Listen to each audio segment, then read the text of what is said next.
before that a believer can be anything, but he can't be a liar. A liar, by nature, this is something that is premeditated. The liar, while he's lying, knows that he's lying. He doesn't care that he's lying. He doesn't think that he will be exposed in his lies. And he doesn't care, to be honest, about the pain and the suffering that he might cause other people. He definitely is not a believer in the unseen, a believer that God hears and sees. He's not a believer in the presence of God. He's not a believer in a God, period. So the liar, he has the punishment of the hereafter, and that is a deep topic that we, have to talk about on another day, and that punishment is severe depending on the types of lies that he, told. But he also is cursed to endure a punishment in this world. And the punishment that he endures in this world is that he's exposed at some time, right? At some point. And that's why you have many sayings that go along the lines that lies don't have legs, meaning lies are not going to travel so far. You can't get away with your lies, right?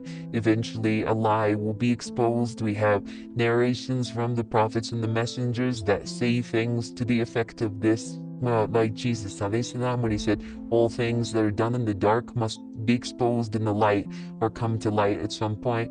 And so the liar's lies will always become exposed one day.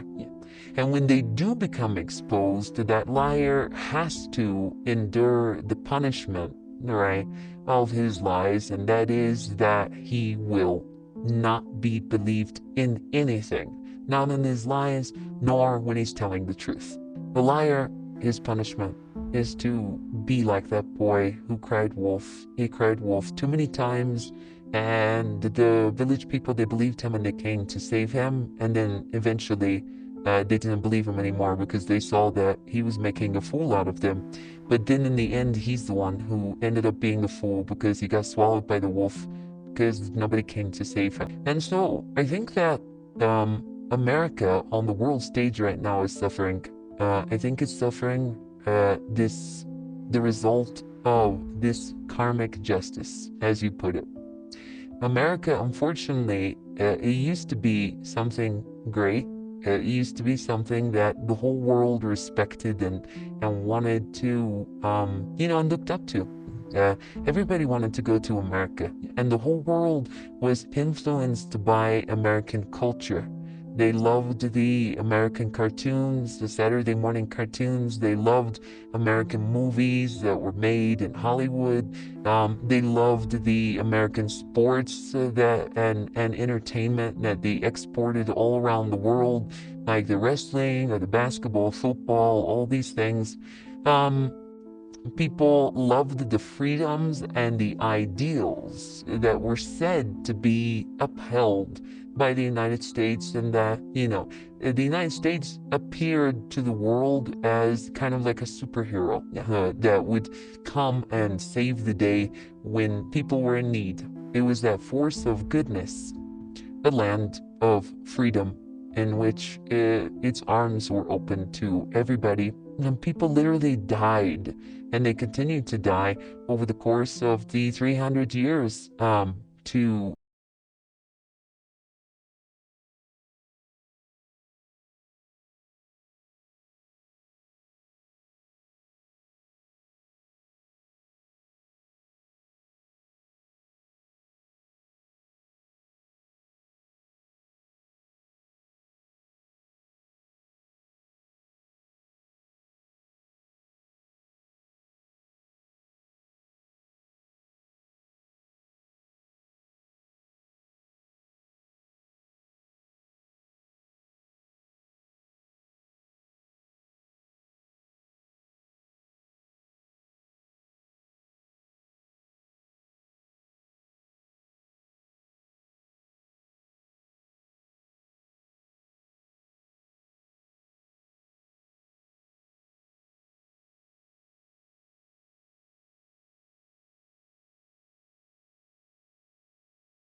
order to feed those who were in need. And America projected itself like that as a superhero. And they literally did that. They made a character called Captain America, that they propagated his story and his comics to the world and his movies, so that in the minds of the children all around the world, that America as a country was embodied in this kind of superhero that, defended, the just and fought against the unjust. But then something happened, unfortunately, and that is that America, especially, around the year 1999 to 2000, 2001, all around that time period, all the way leading up to 2003, you have this kind of breaking of trust of the American people and the rest of the world. The rest of the world began to doubt America. They realized that not every time that America cries wolf, that there actually is a wolf. They realized that America actually, this boy that kept saying, there's a wolf, and rallying the rest of the world to its cause. The rest of the world realized that actually this boy that's crying is not a boy at all. It's a little wolf. It's actually a big wolf posing as a boy. A very big, dangerous wolf with big metallic fangs that is seeking to destroy and stomp over the rest of the nations on the earth. It's actually a very big beast, a beast that's mentioned in the book of Daniel. It's a monster. That's what they began to realize. Now, why did they begin to realize that, or state that, or formulate their opinion that America is as such? I think it had to do a lot with the events that took place where the President of the United States, Bill Clinton at the time, he had an affair. And then they asked him about it. He lied about it. He said, I never slept with that woman. And he denied it. But then they found out that actually he was lying. And then that was the very first time where the American people, their hearts was really broken with the president, and this drama unfolded on the world stage, and it was like a great embarrassment to the world, because America was kind of projecting itself also as like this Christian nation, and this was very un-Christian. It was a very un-Christian-like thing to do. And so that shocked the world, it shocked the people at home, and it shocked the people abroad, and they kind of came to the realization that actually your president can lie to you. And then right afterwards, the people gravitated towards the more conservative candidate, the wholesome, natural country boy, George Bush. All right, and a lot of people thought that the reason why George Bush won was because of the fact that he was seen as more of a Christian, wholesome, family guy, truthful, honest, Republican. He gets elected president, and then not too far into his presidency, 9/11 happens. And then all of a sudden, the United States is attacked. It's attacked by terrorists, Al-Qaeda, and the United States is shocked. The entire country comes to a standstill. It was a very big shock to the public to see on television these planes flying into the towers, and then into the Pentagon, and all these buildings collapsing, and all these people dying, over 3,000 people. And I think it was a very big shock to the rest of the world, and everybody knew that something big was coming. And this is not going to end easily. It was like somebody had awakened the great dragon, or the great beast, and now everybody knew that this was going to end up leading to a war. And that's exactly what happened. George Bush, right afterwards, he declares a war against the Taliban, and he ends up bombing Afghanistan and invading Afghanistan. And shortly after that, about a year and a half after that, he invades Iraq. And they end up building and making the case that Saddam Hussein had weapons of mass destruction and they managed to convince the American public that Saddam was a brutal dictator that was funding terrorism and posed a threat to the United States, and possibly there was something that he had to do with 9/11, and that he had all these weapons that were hidden out in the desert, and there was, you remember, of mass destruction, whatever that meant, like whether it was nuclear weapons or chemical weapons or whatever it was, but they asserted that that was the case. And then you had the American generals coming forward, the heads of the Army and the Navy, and you had the heads of intelligence coming forward, the NSA, the CIA, and they were all basically confirming that there were weapons of mass destruction and that Saddam Hussein